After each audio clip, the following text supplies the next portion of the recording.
বিসমিল্লাহি ওয়ালহামদুলিল্লাহ ওয়াসসালাতু ওয়াসসালামু আলা রাসূলিল্লাহ।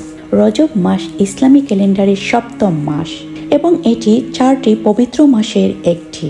এর নাম এসেছে আরবি শব্দ রাজাবা থেকে, যার অর্থ সম্মান করা। হিজরি মাসগুলির মধ্যে একটি বিশেষ ও মহিমান্বিত মাসের নাম রজব। এই মাস আসে রমজানের আগমনী বার্তা নিয়ে। রাসূলুল্লাহ সাল্লাল্লাহু আলাইহি ওয়াসাল্লাম এই পবিত্র মাসগুলি সম্পর্কে বলেন, সময় তার আগের অবস্থায় ফিরে এসেছে, যেভাবে তা ছিল যখন আল্লাহ আসমান ও পৃথিবী সৃষ্টি করেছিলেন। বছর হলো 12 মাসে, যার মধ্যে 4টি পবিত্র। এই 4টি সম্মানিত মাসের একটি হলো রজব। রাসূলুল্লাহ সাল্লাল্লাহু আলাইহি ওয়াসাল্লাম ইরশাদ করেছেন, 12 মাসে বছর, তার মধ্যে 4টি মাস সম্মানিত, 3টি ধারাবাহিক, জিলকদ, জিলহজ, মুহররম, আর 4টি হলো রজব, যা জুমাদাল উখরা ও শাবান মাসের মধ্যবর্তী মাস। এই 4 মাসে পাপ করার শাস্তি যেমন বেশি, তেমনি ভালো কাজের সওয়াব ও বাড়িয়ে দেওয়া হয়। আল্লাহ তাআলা কোরআনে বলেন, তোমরা নিজেদের প্রতি জুলুম করো না। রজব মাসে অনেক গুরুত্বপূর্ণ ঐতিহাসিক ঘটনা ঘটেছে। রাসূলুল্লাহ সাল্লাল্লাহু আলাইহি ওয়াসাল্লামের পিতা মাতা এই মাসে বিবাহ বন্ধনে আবদ্ধ হন। এই মাসে রাসূল সাল্লাল্লাহু আলাইহি ওয়াসাল্লামের মা আমিনা রাদিয়াল্লাহু আনহা তাকে গর্ভে ধারণ করেন। রজবের 27 তারিখে রাসূলুল্লাহ সাল্লাল্লাহু আলাইহি ওয়াসাল্লামের মিরাজ বা ইসরা ঘটে। এই রাতে 5 ওয়াক্ত নামাজ ফরজ হয় এবং সূরা বাকারার শেষ 2 আয়াত নাজিল হয়, যা রাতে পড়লে তা সেই রাতের জন্য যথেষ্ট হয়। সুতরাং রজব মাস অত্যন্ত সম্মানিত ও ফজিলতপূর্ণ।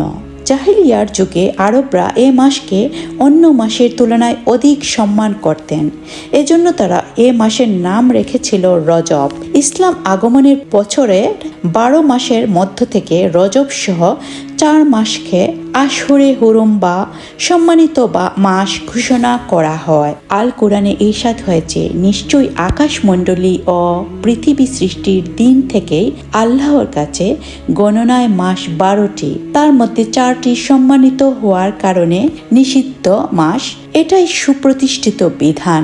পবিত্র কোরআনে আরও বলা হয়েছে, আসমান সমূহ ও জমিন সৃষ্টির দিন থেকে আল্লাহর বিধান ও গণনায় মাস নিশ্চয়ই 12টি। সুতরাং তোমরা এই মাসগুলিতে নিজেদের প্রতি অত্যাচার করো না। যেহেতু এ মাস রমজানের আগমনী বার্তা নিয়ে আসে, তাই এই রজব মাস থেকে রমজানের প্রস্তুতি নিতে হবে।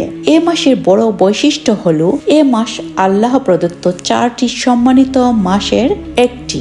রাসূল সাল্লাল্লাহু আলাইহি সাল্লাম এ মাস সম্পর্কে খুবই গুরুত্ব দিতেন। ফলে রজবের চাঁদ দেখা গেলেই তিনি কিছু বিশেষ আমল শুরু করতেন। হাদিস শরীফে এসেছে, হযরত আনাস রাদিয়াল্লাহু আনহু সূত্রে বর্ণিত, যখন রজব মাস শুরু হতো, নবী সাল্লাল্লাহু আলাইহি সাল্লাম তখন এই দোয়াটি পড়তেন, আল্লাহুম্মা বারিক লানা ফি রাজবা ওয়া শাবান ওয়া বাল্লিগনা রমাদান। অর্থ, হে আল্লাহ, আমাদের জন্য রজব ও শাবান মাসকে বরকতময় করুন এবং আমাদের রমজান মাস পর্যন্ত হায়াত বৃদ্ধি করে দিন। রজবের প্রথম রাতে দোয়া কবুল হওয়ার সুসংবাদ এসেছে। হযরত আব্দুল্লাহ ইবনে উমর রাদিয়াল্লাহু আনহু সূত্রে বর্ণিত, তিনি বলেন, 5টি রাত এমন আছে যেগুলিতে বান্দার দোয়া আল্লাহ তাআলা ফিরিয়ে দেন না, অর্থাৎ অবশ্যই কবুল করেন। রাতগুলো হলো রজবের প্রথম রাত, শাবানের 15তম রাত, ঈদুল ফিতরের রাত, ঈদুল আজহার রাত এবং বৃহস্পতিবারের রাত বা জুমআর রাত। ইমাম তিরমিজি রাহমাতুল্লাহি আলাইহি বলেছেন, রজব হলো বীজ বপনের মাস, শাবান হলো সেচের মাস, আর রমজান হলো ফসল কাটার মাস। রমজান মাসে আমাদের ইবাদতের ভিত্তি স্থাপন করা উচিত। শাবান মাসে তা আরো শক্তিশালী হয়ে উঠবে এবং রমজানে তা পূর্ণতা লাভ করবে। হযরত আয়েশা রাদিয়াল্লাহু আনহা থেকে বর্ণিত, তিনি বলেন, আমি রাসূলুল্লাহ সাল্লাল্লাহু আলাইহি সাল্লামকে রজব ও শাবান মাসে এত বেশি রোজা রাখতে দেখেছি যে রমজান মাস ছাড়া অন্য কোনো মাসে এত বেশি রোজা রাখতে দেখিনি। আমাদের প্রিয় নবী সাল্লাল্লাহু আলাইহি সাল্লাম আল্লাহর এত প্রিয় হওয়ার পরেও রমজানের প্রস্তুতি হিসেবে রজব মাস থেকে রোজা রাখা শুরু করতেন।